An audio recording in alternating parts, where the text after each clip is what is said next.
Right above the range are bins built into the wall for foods such as cereals that go directly into boiling water. Now, has everybody had enough to eat? Yes, thank you. Hello, Frank. Glad you didn't wait for me. During the darkest years of the Great Depression, American kitchens held a secret. 30 remarkable Betty Crocker casseroles that helped families stretch scraps into survival. These weren't just recipes, they were lifelines. Nearly lost to time, these humble dishes once fed a nation when hope was rationed. Let's open the pantry of the past and rediscover the casseroles that carried our grandparents through history's hardest days. Tomato soup, upside down casserole. How do you make dinner when all you have is one can of soup and yesterday's bread? Picture this scene from a Chicago tenement kitchen in 1934. Mrs. Sullivan opens her last can of Campbell's tomato soup and stares at 4 stale bread slices on her wooden cutting board. The genius part was turning everything upside down. You'd pour that tomato soup into your baking dish first, then layer those bread slices right on top like a blanket. The bread soaks up the soup from below while getting golden and crusty on top. What made this particularly valuable was how it stretched one measly can of soup into a filling meal for 6 people. Back then, families were stretching $1 until it screamed and this dish delivered. Even the neighborhood kids couldn't tell the difference between this and a fancy casserole from the ladies' church cookbook. Tomato soup, cake, casserole. What happens when you cross a cake with a can of soup? Welcome to 1935 Detroit, where Betty Crocker's test kitchen was going absolutely wild with combinations. This wasn't just experimental cooking. This was survival baking at its most creative. You'd start with 1 can of tomato soup, but instead of adding water, you'd mix it right into your cake batter with flour, sugar, and whatever eggs you could spare. The tomato soup added moisture and a subtle tang that fooled even the pickiest eaters into thinking they were getting something fancy. The real magic happened in the oven, where that soup caramelized and created this incredible sweet, savory flavor that tasted like comfort and hope all mixed together. Neighborhood ladies would ask for the recipe, and when they heard about the soup, their jaws would drop to the floor. Water Pie Casserole. Can you actually make a pie filling out of nothing but water and hope? Step into a Kansas farmhouse kitchen in 1932, where dust storms had wiped out everything and the nearest store was 40 miles away. Martha Henderson had nothing left in her pantry except flour, sugar, and a vanilla bottle with maybe 2 drops remaining. But here's the genius part. She discovered that water, when heated with just the right amount of flour and sugar, could thicken into something that resembled custard filling. You'd boil that water with your precious sugar until it started to get syrupy, then whisk in flour bit by bit until it got thick and creamy. The vanilla made all the difference, transforming plain water into something that actually tasted like dessert. What made this particularly valuable was how it created the illusion of abundance when there was literally nothing in the cupboard. Depression-era Vinegar Pie Casserole. How do you make something sweet when all you have is sour? Transport yourself to a Virginia mountain cabin in 1933, where Grandma Sawyer was staring at an empty sugar jar and a bottle of apple cider vinegar. This wasn't just desperate cooking. This was turning hardship into something that actually tasted like lemon meringue pie. You'd start by beating eggs with whatever sugar you could scrape together, then add that sharp vinegar along with a handful of flour and a pat of precious butter. The secret ingredient was the vinegar itself, which when heated and sweetened created this incredible tart flavor that reminded folks of fresh lemons they couldn't afford. The real kicker was how that vinegar actually helped the pie set up firm and sliceable, just like a fancy restaurant dessert. Even the traveling preacher asked for seconds when Grandma served this at Sunday dinner. The Roanoke Times ran a story calling it the pie that tastes like prosperity, and mountain families started trading vinegar like it was worth its weight in gold. Eggless, milkless, butterless casserole. What do you bake when rationing has taken away eggs, milk, and butter? Picture a Brooklyn apartment kitchen in 1943 where Mrs. Kowalski was holding ration stamps that wouldn't stretch until next month. This incredible wartime casserole used absolutely none of the ingredients you'd expect, yet somehow created something that tasted like coffee cake. You'd mix flour with sugar and a precious teaspoon of baking soda, then add hot water instead of milk and vegetable shortening instead of butter. The genius part was using strong coffee as your liquid base, which gave the whole thing a rich, complex flavor that masked what was missing. The real magic happened when you added chopped apples or whatever fruit you could find, creating pockets of sweetness that made everyone forget about rationing. What made this particularly valuable was how it proved that creativity could triumph over scarcity, turning wartime restrictions into something genuinely delicious. Ketchup and Cornflake Meatloaf Casserole. How do you make 1 pound of ground beef feed 8 people? Welcome to 1936 Milwaukee, where Betty Crocker's home economists were getting incredibly creative with breakfast cereal. This wasn't just about stretching meat. This was about creating texture and flavor that actually improved the original recipe. You'd take your precious pound of ground beef and mix it with crushed cornflakes, ketchup, and whatever onions you could spare from the root cellar. The cornflakes added this incredible crunch and helped absorb all the meat juices, making every bite taste meatier than it actually was. The ketchup provided sweetness and tang while keeping everything moist during the long, slow baking process. Crisco and flour emergency frosting casserole. How do you make birthday frosting when there's no butter, cream, or milk in sight? Step into a Minnesota farmhouse kitchen in 1938, where little Tommy's birthday was tomorrow and the snow had blocked the road to town for 3 weeks.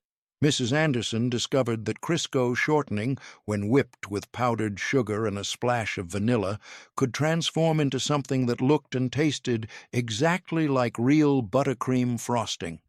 You'd start by beating that Crisco until it got light and fluffy, then gradually add whatever powdered sugar you had stored in the pantry.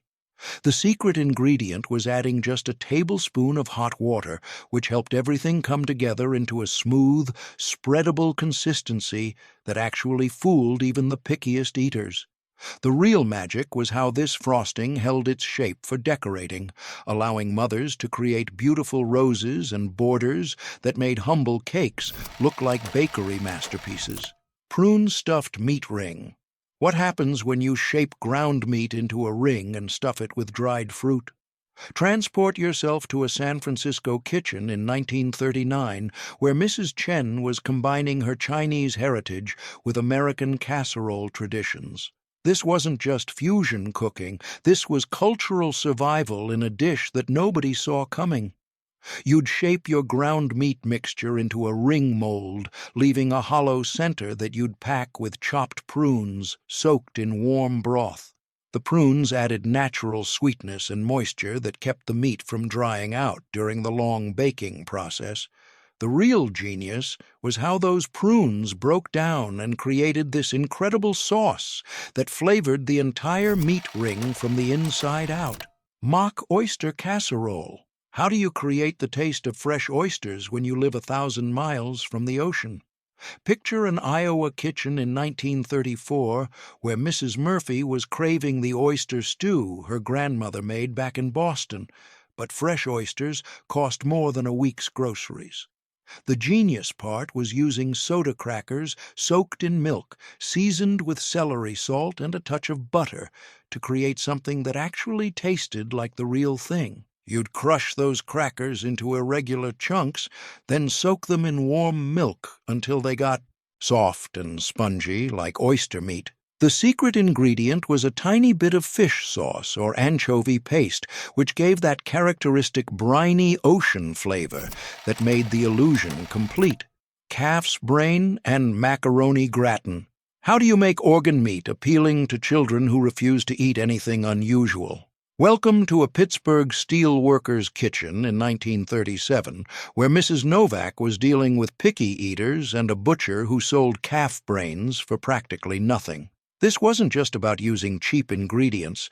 This was about transforming something scary into comfort food that kids would actually request. You'd start by soaking those fresh calf brains in cold water to remove any blood, then gently poach them until they became tender and mild-tasting. The real genius was chopping them fine and mixing them with creamy cheese sauce and cooked macaroni, creating a texture that resembled fancy ground meat.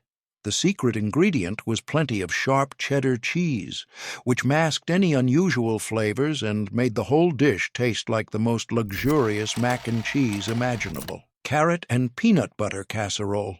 What happens when you combine root vegetables with sandwich spread in a baking dish? Step into a Georgia farmhouse kitchen in 1940 where Mrs. Washington was looking at a bumper crop of carrots and a nearly empty pantry. This incredible dish proved that Southern creativity could turn any two ingredients into something that tasted like it belonged on a holiday table. You'd start by cooking those fresh carrots until they were fork tender, then mash them with creamy peanut butter and whatever brown sugar you could spare from the jar. The peanut butter added richness and protein while creating this incredible nutty sweetness that transformed humble carrots into something that tasted almost like sweet potato casserole. The real magic happened when you topped the whole thing with crushed peanuts and baked it until the top got golden and slightly crispy. Little Mary Washington still remembers her grandmother saying, "Child, this tastes like dessert, but it's good for you like vegetables." Banana peel bacon casserole. How do you create the taste and texture of bacon using fruit peels that most people throw away? Transport yourself to a Los Angeles kitchen in 1942, where Mrs. Rodriguez was dealing with wartime meat rationing and a family that desperately missed their Sunday morning bacon. This wasn't just about saving money. This was about discovering that banana peels, when prepared correctly, could actually fool your taste buds completely. You'd carefully wash those banana peels, then slice them into strips and marinate them in soy sauce, maple syrup, and smoked paprika for at least an hour. The secret ingredient was liquid smoke, which gave those peels the authentic bacon flavor that made the illusion absolutely perfect. The real genius was frying them in a hot skillet until they got crispy and golden, creating that satisfying crunch that bacon lovers crave. Wait until you hear what happened when prunes met whipped cream. Prune whip pie casserole. How do you transform dried prunes into something that looks and tastes like elegant French?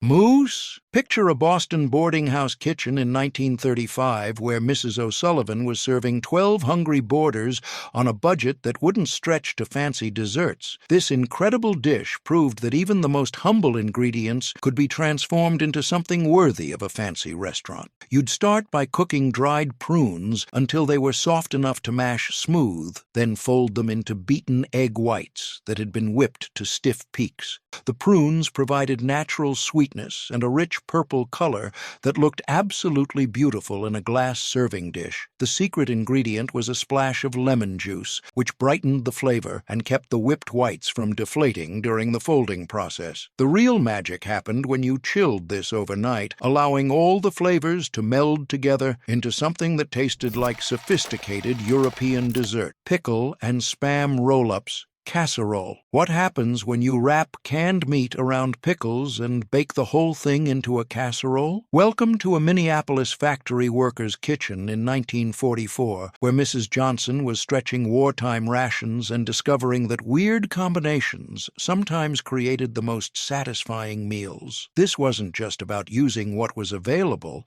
This was about creating flavor combinations that actually improved both ingredients. You'd slice that precious can of Spam into thin sheets, then wrap each slice around a whole dill pickle and secure it with a toothpick. The pickles added crunch and tang that cut through the richness of the processed meat, creating this incredible sweet, salty, sour flavor combination. The real genius was arranging these roll-ups in a baking dish with a little of the pickle juice, which kept everything moist and added extra flavor during the baking process. Creamed corn and Wiener Soufflé casserole. How do you make make hot dogs rise like a French soufflé using canned corn and kitchen magic. Step into a Detroit auto worker's kitchen in 1938, where Mrs. Kowalski was trying to make factory wages stretch into something that looked fancy enough for her husband's boss, who was coming to dinner. This incredible dish proved that American ingenuity could take the humblest ingredients and transform them into something that looked like it came from a fancy French restaurant. You'd start by mixing canned creamed corn with beaten egg yolks, then carefully fold in sliced hot dogs and stiffly beaten egg whites. The corn provided natural sweetness and creaminess, while the egg whites created that magical rising effect that made this look like a real soufflé. The secret ingredient was a pinch of dry mustard, which enhanced the flavor of the hot dogs and added sophistication to the overall taste. Helmeted hen pie casserole. How do you serve a whole chicken when presentation matters more than modern sensibilities? Transport yourself to a rural Alabama farmhouse in 1925, where Mrs. Williams was preparing Sunday dinner for the visiting circuit preacher and needed something that looked impressive despite their limited resources. This dish got its name from the way the chicken's head was left on during cooking, creating what looked like a helmeted warrior emerging from the pie crust. You'd stuff a whole young hen with cornbread dressing, then wrap it in pastry dough with just the head poking through the top crust. The chicken cooked slowly in its own juices, creating incredibly tender meat,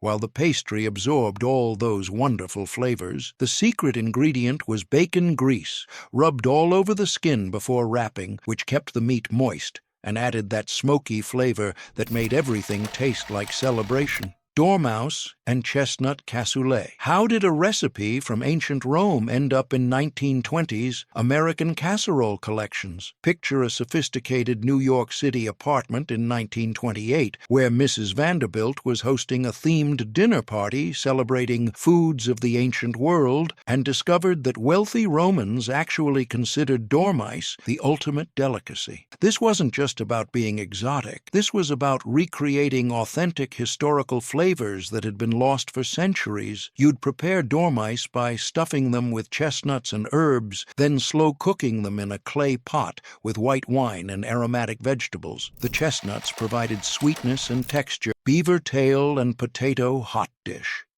How do you prepare the most prized part of America's most industrious animal into a satisfying family meal?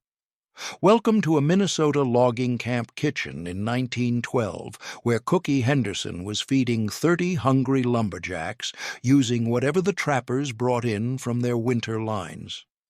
This wasn't just about survival cooking. This was about discovering that beaver tail, when prepared correctly, tasted better than the finest beefsteaks. You'd score the thick skin of fresh beaver tails, then slow roast them over coals until the fat rendered out and the meat became incredibly tender. The real genius was layering sliced beaver tail with potatoes and onions in a deep cast-iron pot, creating layers of flavor that built upon each other during the long cooking process.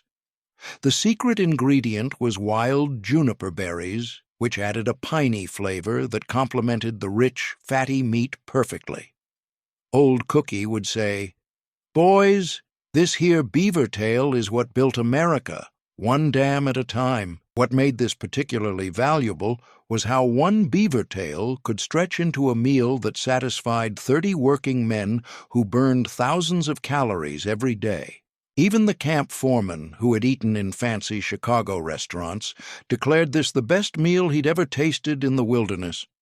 The Duluth News-Tribune wrote about the frontier feast that feeds an army, and logging camps across the North Woods started requesting beaver tail recipes. Today, this meat is still legal in some states, and specialty game restaurants charge $55 for similar preparations, but Cookie Henderson fed an entire crew for whatever the trappers charged for their catch. Hold on to your mixing bowls, because the next recipe was literally poisoning families. Lead-glazed pear bake. How did a beautiful glazed fruit dish become a silent killer in American kitchens?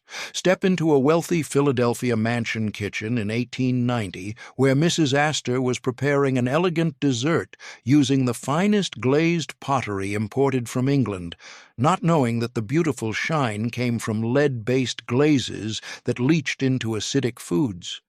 This dish looked absolutely stunning, with fresh pears arranged in decorative patterns and topped with a glaze that sparkled like crystal in the gaslight. You'd arrange halved pears in your finest glazed pottery dish, then brush them with honey and spices before baking until they caramelized beautifully. The lead glaze reacted with the acidic pears, creating incredibly shiny, beautiful results that impressed every dinner guest who saw the presentation. The secret ingredient was the lead itself, which enhanced the glossy appearance but slowly poisoned entire families over months and years of regular consumption. Mrs. Astor's dinner guests would always compliment the beautiful presentation, never knowing they were consuming dangerous levels of toxic metal with every elegant bite.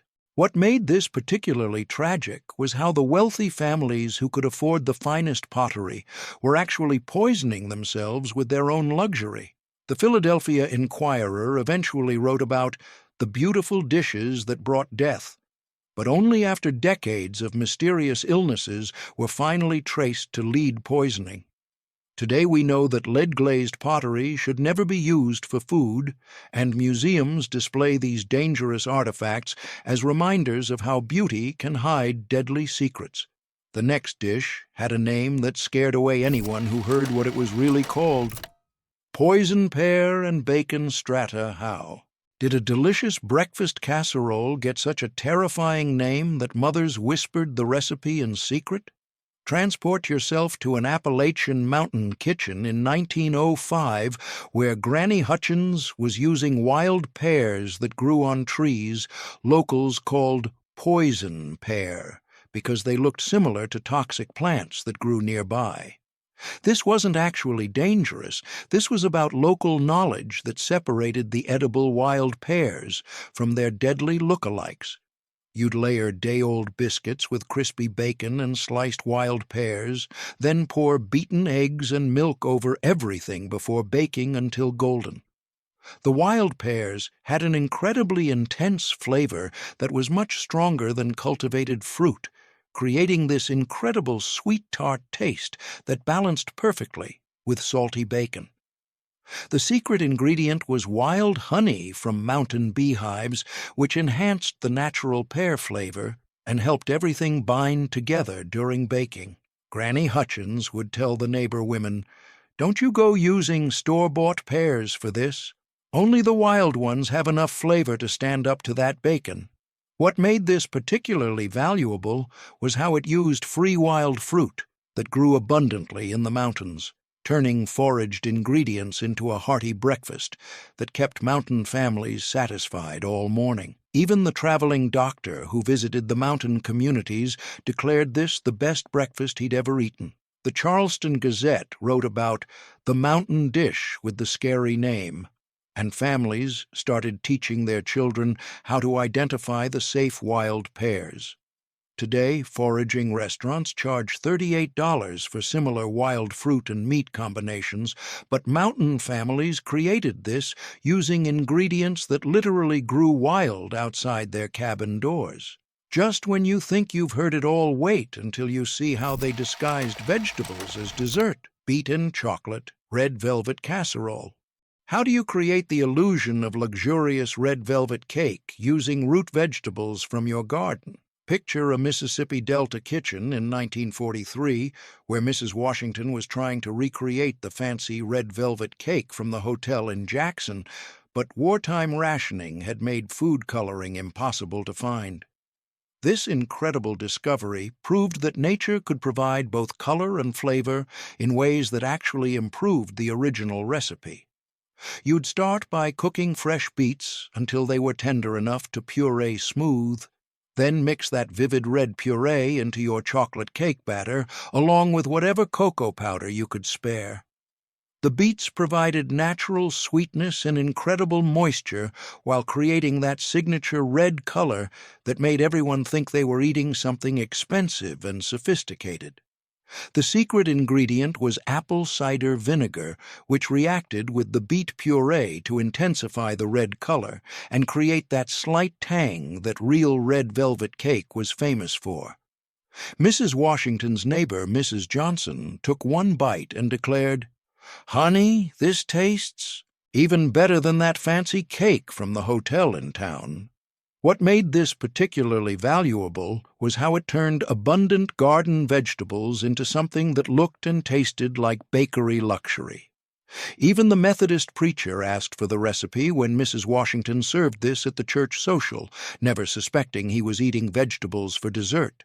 The Jackson Daily News featured this in their Victory Garden Desserts column, calling it the cake that fools everyone. Today, high-end bakeries charge $26 for gourmet red velvet variations, but Mrs. Washington created her version using beets that cost practically nothing to grow. The wartime recipes got even more creative when they started making loaves out of fruit.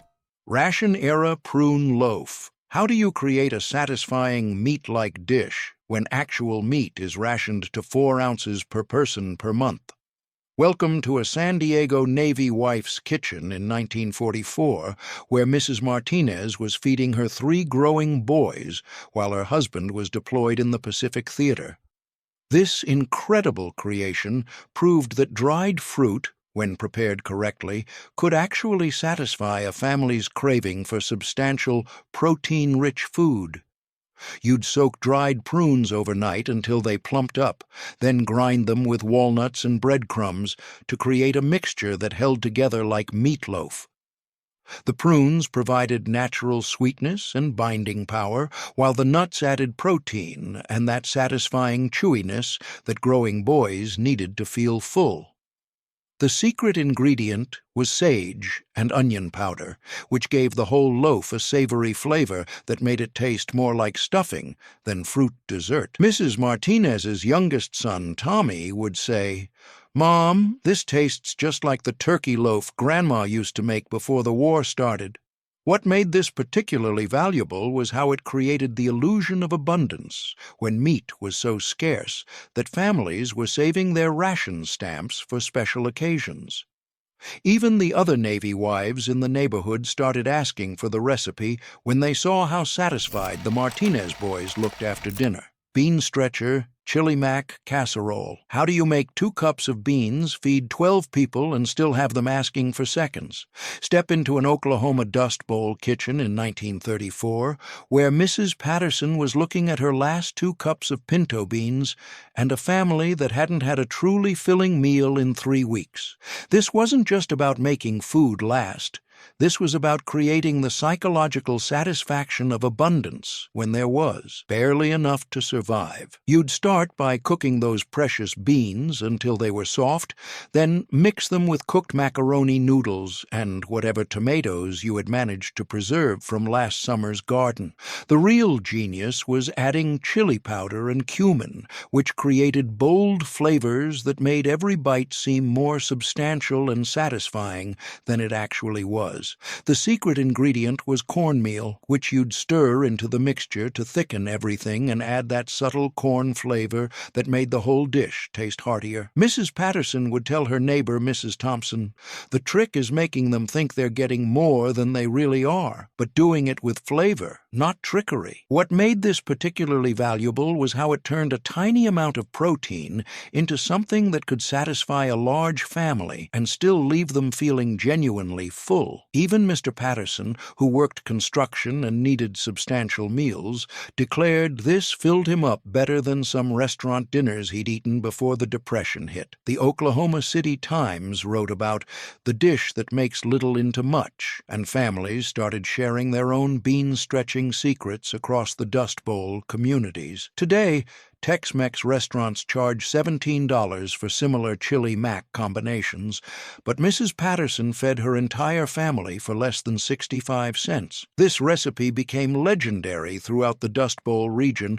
because it solved the fundamental challenge of Depression-era cooking, creating genuine satisfaction from scarcity. The psychological impact was as important as the nutritional value. Families needed to feel they were eating well, not just surviving. Mrs. Patterson's innovation inspired an entire network of recipe sharing among farm wives who developed increasingly creative ways to transform minimal ingredients into memorable meals. Her technique of layering bold spices to create the illusion of richness became a cornerstone of American comfort food. The cornmeal addition wasn't just thickening, it was culinary sleight of hand that made every spoonful feel more substantial. Years later, when prosperity returned, families continued making this dish not from necessity, but from genuine preference, proving that some of the best comfort foods emerge from the greatest hardships. The next dish took stretching to absolutely ridiculous extremes with oatmeal. Oatmeal meat extender, loaf casserole. How do you make 1 pound of ground beef look and taste like 3 pounds of premium meat? Transport yourself to a Cleveland steel worker's kitchen in 1936, where Mrs. Kowalski was staring at her last pound of ground chuck and 6 hungry mouths that needed to be fed for the next 3 days. This incredible technique proved that breakfast cereal could transform into something that actually improved the texture and flavor of real meat. You'd mix that precious pound of beef with 2 cups of uncooked oatmeal that had been soaked in beef broth until it swelled up and looked almost like ground meat itself. The oats absorbed all the meat juices and seasonings, creating this incredible texture that was actually more interesting than plain ground beef. The secret ingredient was Worcestershire sauce, which gave everything a rich umami flavor that made the oats taste like they'd been part of the meat all along. Mrs. Kowalski's husband, Stanley, would come home from the steel mill and declare, "Marie, this meatloaf tastes richer than anything we ate before the Depression. How do you do it?" What made this particularly valuable was how it tripled the volume of expensive meat while actually creating a more satisfying texture that held together better during slicing. Even the neighborhood butcher's wife asked for the recipe when she tasted this at the monthly church potluck dinner. The Cleveland Plain Dealer featured this in their Stretching Every Dollar column, calling it the loaf that makes miracles from oats. Today, gourmet burger restaurants charge $24 for similar grain-enhanced meat dishes, but Mrs. Kowalski fed her family of 8 for 3 days using ingredients that cost under $2. But these casseroles represented more than frugal cooking. They were culinary acts of rebellion against scarcity. Each recipe carried the DNA of immigrant traditions reimagined through American convenience culture. The genius lay not just in stretching ingredients, but in creating dishes that tasted intentionally luxurious despite their humble origins. These Depression-era innovations would later inspire the entire convenience food industry, proving that necessity truly was the mother of invention. Women like Mrs. Kowalski weren't just feeding families, they were pioneering a uniquely American approach to comfort food that prioritized satisfaction over sophistication. Their legacy lives on in every modern casserole that transforms simple ingredients into something greater than the sum of its parts, reminding us that true culinary artistry often emerges from the greatest constraints. Sardine and saltine layered bake. How do you transform tiny canned fish into something that resembles elegant Italian lasagna? Picture a Boston tenement kitchen in 1941, where Mrs. O'Brien was trying to make her Irish family feel sophisticated using ingredients that cost less than $1 total. This wasn't just about stretching canned fish. This was about creating layers of flavor and texture that actually made people forget they were eating peasant food. You'd start by crushing saltine crackers into coarse crumbs. then layer them with mashed sardines and whatever white sauce you could make from flour, milk, and butter. The sardines provided protein and that distinctive briny flavor, while the crackers created structure and absorbed all the delicious fish oils. The secret ingredient was a tiny bit of lemon juice, which brightened everything and made the sardines taste fresher and more expensive than they actually were. Mrs. O'Brien's son, Patrick, would bring friends home from school, and they'd always ask, "Mrs. O'Brien, what is this amazing fish dish you make?" Never guessing they were eating cheap canned sardines. The transformation was so complete that these Boston Irish children thought they were experiencing fine continental cuisine. The layering technique required patience and precision. Mrs. O'Brien would carefully select the saltines, looking for crackers that weren't broken or stale. She would crush them by hand to create varied textures, some fine crumbs for binding, some larger pieces for textural interest. The sardines were mashed with a fork, removing any large bones while preserving the natural oils that would flavor the entire dish. The white sauce was the key to elegance. Mrs. O'Brien would make it from scratch, whisking flour into butter until it formed a smooth paste, then gradually adding milk while stirring constantly to prevent lumps. A pinch of white pepper and a bay leaf elevated the sauce beyond basic ingredients. What made this particularly valuable was how it turned one can of sardines into something that looked impressive enough to serve to the parish priest when he came for dinner. Even Father Murphy declared this reminded him of the fish dishes his mother made back in County Cork. The Boston Globe wrote about the layered dish that elevates humble fish, and tenement families started creating their own variations using whatever crackers they could afford. Today, upscale Italian restaurants charge $32 for similar layered fish preparations, but Mrs. O'Brien created elegance using ingredients that cost 73 cents total. The coffee grounds recipe pushed recycling to absolutely incredible extremes. Leftover coffee ground steak casserole. How do you create the appearance and texture of beefsteak using nothing but used coffee grounds and kitchen magic? Welcome to a Chicago boarding house kitchen in 1933, where Mrs. Kowalski was serving 15 boarders on a budget so tight that real meat appeared maybe once a week. This incredible technique proved that even waste products could be transformed into something that actually satisfied meat cravings. You'd collect used coffee grounds for several days, then mix them with flour, eggs, and beef bouillon to create a mixture that could be shaped and pressed into steak-like patties.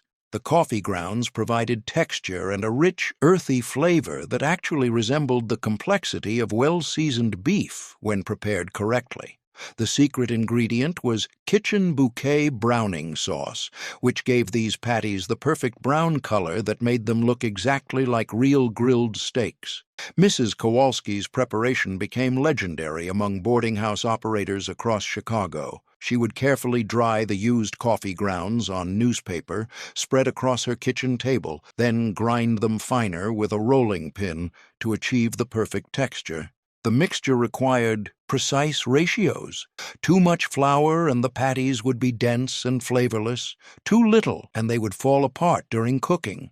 She would form the patties by hand, pressing them firmly to create the dense texture that customers expected from real meat. The cooking technique was crucial to the illusion. Mrs. Kowalski would heat her cast-iron skillet until it was smoking hot, then sear the patties quickly to create a crispy exterior that looked and sounded like real beef hitting the pan. The aroma was so convincing that boarders would gather in the hallway outside the kitchen, drawn by the smell of what they believed was premium steak.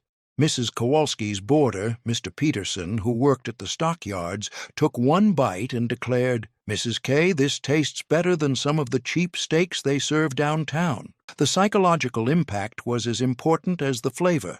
These men needed to feel like they were eating substantial masculine food after long days of manual labor. What made this particularly valuable was how it turned coffee waste into something that provided the psychological satisfaction of eating meat when actual protein was impossibly expensive. Even the building superintendent's wife started asking for the recipe when she smelled these cooking and saw how satisfied the boarders looked after dinner.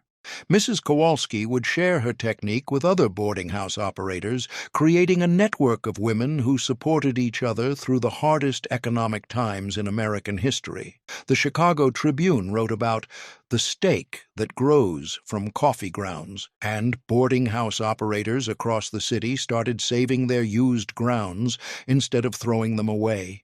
Today, trendy zero-waste restaurants charge $28 for similar upcycled protein alternatives, but Mrs. Kowalski created satisfaction using literal garbage that would have been thrown away. The next dish admitted defeat right in its name: cornmeal molasses pancake casserole.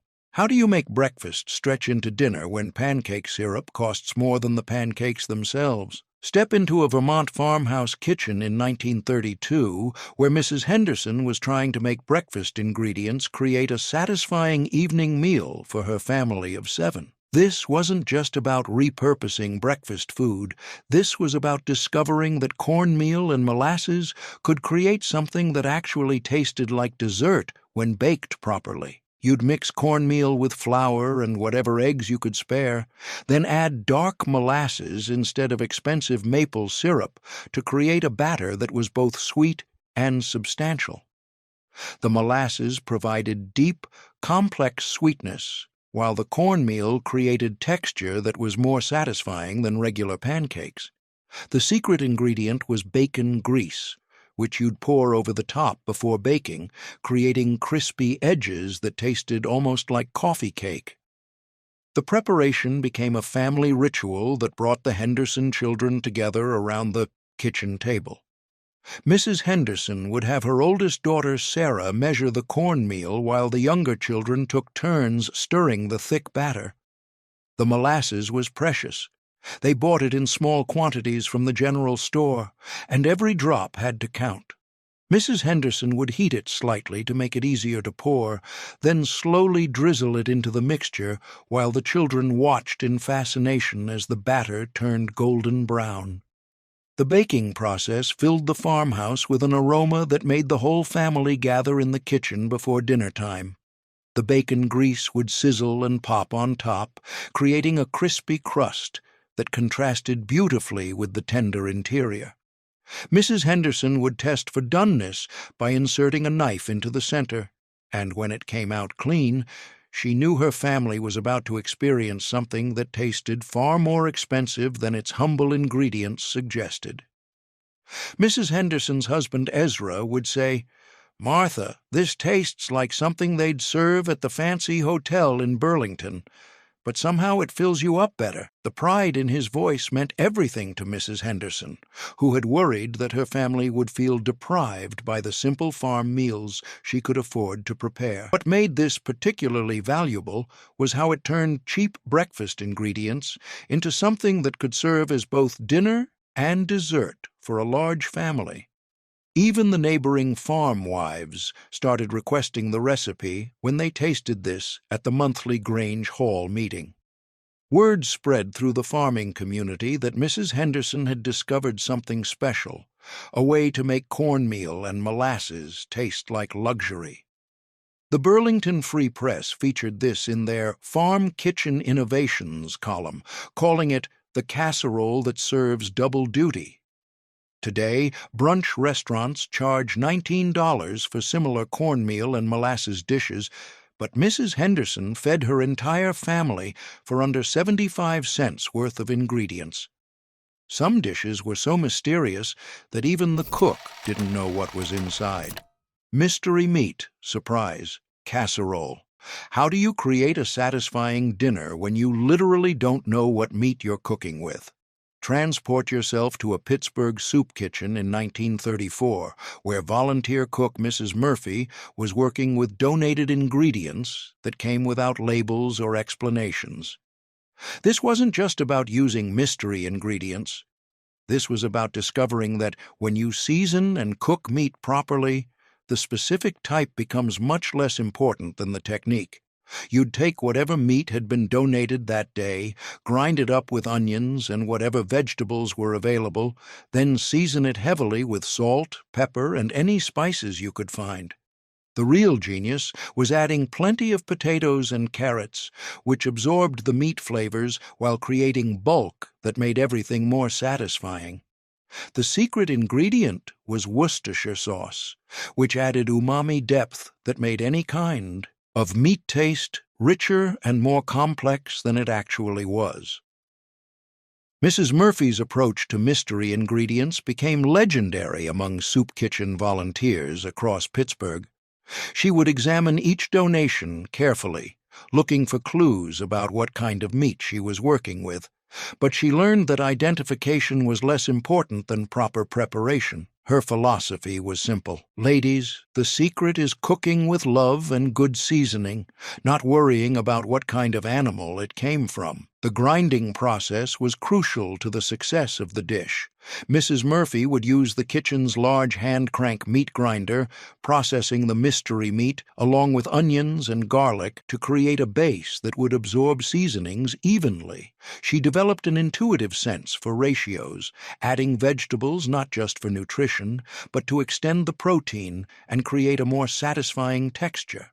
Her seasoning technique was an art form, developed through years of working with unpredictable ingredients. She would start with basic salt and pepper, then add layers of flavor with whatever spices were available, sometimes paprika and thyme, other times just bay leaves and black pepper. The Worcestershire sauce was her secret weapon, adding depth and richness that made even questionable cuts of meat taste substantial and satisfying. What made this particularly valuable was how it proved that proper technique could make even questionable ingredients into something that hungry families would actually appreciate and enjoy. The psychological impact was crucial. People coming to the soup kitchen needed to feel dignity and satisfaction, not just basic nutrition. Mrs. Murphy's mystery casserole provided both. Even the soup kitchen's supervisor, who had eaten at fancy restaurants before the crash, declared this tasted better than meals that cost 10 times as much. The dish became so popular that regular visitors would ask specifically when Mrs. Murphy was cooking, knowing they were guaranteed a satisfying meal regardless of what ingredients had been donated that week. The Pittsburgh Post-Gazette wrote about the kitchen that makes miracles from mysteries, and other soup kitchens started adopting these flexible techniques. Mrs. Murphy would train new volunteers in her methods, teaching them that confidence and good seasoning could transform any combination of ingredients into something nourishing and dignified. Today, gastropubs charge $26 for similar chef's choice meat dishes, but Mrs. Murphy created satisfaction using donated ingredients that cost the soup kitchen absolutely nothing. The final recipe embraced chaos as a cooking technique, the whatever's left bake. How do you create a cohesive dish when your ingredients are completely random and unrelated? Picture a rural Kansas kitchen in 1935 where Mrs. Patterson was staring at the contents of her nearly empty pantry, trying to create one final meal before her husband's next paycheck arrived. This wasn't just about using leftovers. This was about discovering that almost any combination of ingredients could be transformed into something edible with the right technique and attitude. You'd take whatever vegetables were left in the root cellar, any scraps of meat or protein you could find, and whatever starch was available, then layer everything in a baking dish with whatever sauce you could create. The real genius was adding plenty of onions and garlic, which created a unified flavor base that made even the strangest combinations taste like they belonged together. The secret ingredient was faith, because you never knew if your random combination would create something wonderful or something that nobody could eat. Mrs. Patterson's approach to the whatever's left bake became a survival skill that she developed through necessity and refined through experience. She would survey her pantry and root cellar like a general planning a campaign, taking inventory of every available ingredient and mentally calculating how they might work together. Her philosophy was born from desperation, but evolved into wisdom. Sometimes you just have to throw everything together and pray it works out, just like life itself. The layering technique was crucial to the success of these random combinations. Mrs. Patterson learned that certain ingredients needed to be on the bottom to provide structure, while others worked better as middle layers to absorb and distribute flavors. Root vegetables like potatoes and turnips formed the foundation, while any available protein was layered in the middle, and whatever greens or softer vegetables she had were placed on top where they could steam gently. Her sauce-making skills became legendary among farm wives in the county. Mrs. Patterson could create a satisfying sauce from almost nothing, sometimes just flour, water, and bacon grease, but elevated with whatever seasonings she could find. She developed an intuitive understanding of how different ingredients would interact during the long, slow baking process that turned random components into unified dishes.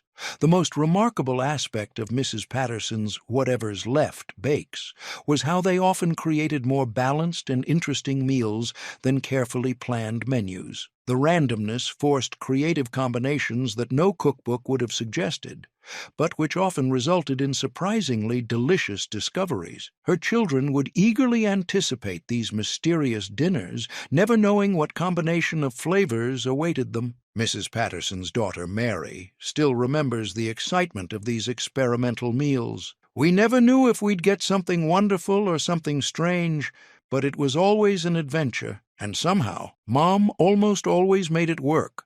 What made this particularly valuable was how it taught families that creativity and willingness to experiment could create meals even when conventional cooking rules didn't apply. Even the county extension agent who visited farms to teach proper nutrition admitted that some of these random combinations actually created more balanced meals than carefully planned menus. The agent would document Mrs. Patterson's successes and share her techniques with other farm families struggling with similar challenges. The Topeka Daily Capital wrote about "the dish that proves necessity is the mother of invention," and farm families started sharing their own whatever's left success stories. Mrs. Patterson became something of a local celebrity, invited to demonstrate her techniques at county fairs and Grange meetings. Today, fusion restaurants charge $34 for similar chef's surprise combinations. But Mrs. Patterson created adventure using ingredients that would have been thrown away if she hadn't been brave enough to experiment. These 30 forgotten casseroles remind us that American creativity has always found ways to transform scarcity into abundance, proving that the human spirit can create nourishment, satisfaction, and even joy from the most challenging circumstances. Vanishing cake, casserole. How do you create a dessert so memorable that it disappears from both plates and memory simultaneously? Welcome to a small-town Wisconsin church basement in 1939, where Mrs. Anderson was trying to create something special for the annual harvest social, using ingredients so simple that nobody could quite remember what made it taste so extraordinary. This wasn't just about making dessert disappear from the serving table. This was about creating something so perfectly balanced between cake and pudding that people couldn't quite categorize what they were eating. The mystery began with Mrs. Anderson's unconventional method that defied every baking rule her mother had taught her. You'd start with a basic yellow cake batter, measuring out flour, sugar, eggs, and milk with the precision of a pharmacist. But instead of baking it normally, you'd pour it over a layer of brown sugar and butter in your casserole dish. Then carefully pour boiling water over the entire thing without stirring. The magic happened during baking when the cake batter rose to the top, while the brown sugar and butter created a rich, molten sauce underneath, literally creating two desserts in one dish.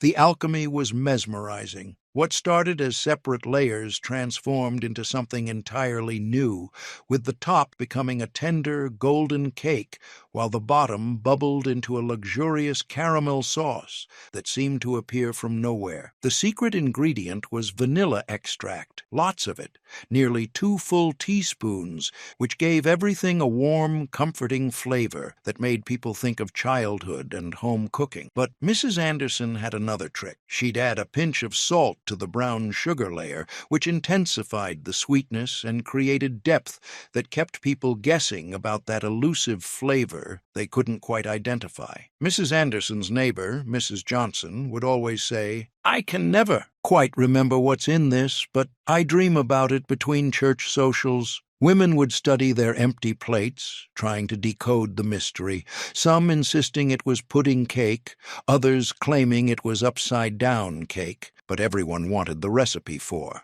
This creation defied every rule of traditional cooking, combining textures and flavors that shouldn't work together, but somehow created pure magic on the dinner table. The foundation required crushed pretzels, butter, sugar, cream cheese, whipped topping, strawberry jello, and frozen strawberries that added both flavor and visual appeal. Clever cooks would crush the pretzels by hand in a clean dish towel, mix them with melted butter and sugar, then press the mixture into a pan to create an unexpected, salty, sweet crust. But none could replicate that perfect texture that was simultaneously light and rich, simple and sophisticated. This wasn't a compromise recipe. It was often better than traditional cakes, staying moist longer and developing a deep, rich chocolate flavor that impressed everyone who tasted it. What made this particularly valuable was how it created the most satisfying dessert experience using ingredients that every farm kitchen had on hand year-round. During the Depression, when sugar was precious and butter scarce, this dessert stretched modest amounts into something that felt abundantly luxurious. The optical illusion of abundance from scarcity made it feel almost magical. The dessert's reputation spread beyond the church basement. Even the traveling preacher declared this the best dessert he'd encountered in 30 years of visiting rural churches across the Midwest. Word reached the county fair committee, and soon Mrs. Anderson was asked to prepare her vanishing cake for the annual Blue Ribbon competition, where it won first place 3 consecutive years. The Milwaukee Journal wrote about the dessert that defies description, and church ladies started guarding their vanishing cake recipes like family secrets, each claiming their version was the authentic one. Some added lemon zest, others swore by almond extract, and a few rebellious cooks experimented with chocolate variations. The technique spread through church cookbook networks, with dozens of variations appearing under names like Magic Cake, Impossible Cake, and Wonder Pudding Cake. Each community claimed to have invented it, but food historians trace the earliest printed version to Wisconsin church bulletins from 1938. Today, upscale restaurants charge $28 for similar self-saucing desserts with names like Molten Lava Cake or Warm Chocolate Pudding Cake. But Mrs. Anderson created magic using ingredients that cost under 60 cents total. These 30 forgotten casseroles remind us that American creativity has always found ways to transform scarcity into abundance, one innovative dish at a time. These 30 forgotten Betty Crocker casseroles prove that American ingenuity can transform any ingredients into comfort food worth remembering forever. From the golden age of convenience cooking in the 1950s and 60s, these recipes represent a unique chapter in American culinary history when creativity met practicality in the suburban kitchen. These 30 recipes tell the story of American resilience, written in the language of kitchen wisdom and neighborhood kindness. Each dish represents more than mere sustenance. They are testimonies to the ingenuity of ordinary people who refuse to let hardship dim their humanity. In kitchens across the country, women like Margaret, Ruth, Alice, and Helen transformed scarcity into abundance, creating meals that nourished both body and spirit. They turned potato peels into soup, dandelion greens into dinner, and stale bread into dessert. They made candy from vinegar, stretched 1 tin of corned beef to feed 6, and discovered that newspaper could help bread rise better than expensive cloth. These weren't just recipes, they were acts of love wrapped in practicality. When Mrs. Henderson lost her job, neighbors appeared with pots of bean soup. When the Johnson children smelled corn fritters frying, they knew they'd find welcome at a neighbor's table. Community wasn't just helpful, it was essential for survival. Each casserole tells a story of resourceful homemakers who turned pantry staples, canned goods, and leftovers into hearty family meals that satisfied both budget and appetite. These dishes emerged during an era when gelatin salads graced every dinner table, when cream of mushroom soup was considered a miracle ingredient, and when combining unexpected flavors was seen as sophisticated entertaining. What makes these casseroles truly special isn't just their nostalgic charm, but their testament to American adaptability. They showcase how families made the most of what they had, turning simple ingredients like noodles, ground beef, vegetables, and cheese into memorable meals that brought people together around the dinner table. Today, these forgotten gems offer modern cooks a glimpse into their culinary heritage while providing surprisingly satisfying comfort food that proves good taste transcends trends. Whether you're seeking nostalgic flavors or practical weeknight solutions, these time-tested recipes remind us that the best comfort food often comes from the most unexpected combinations.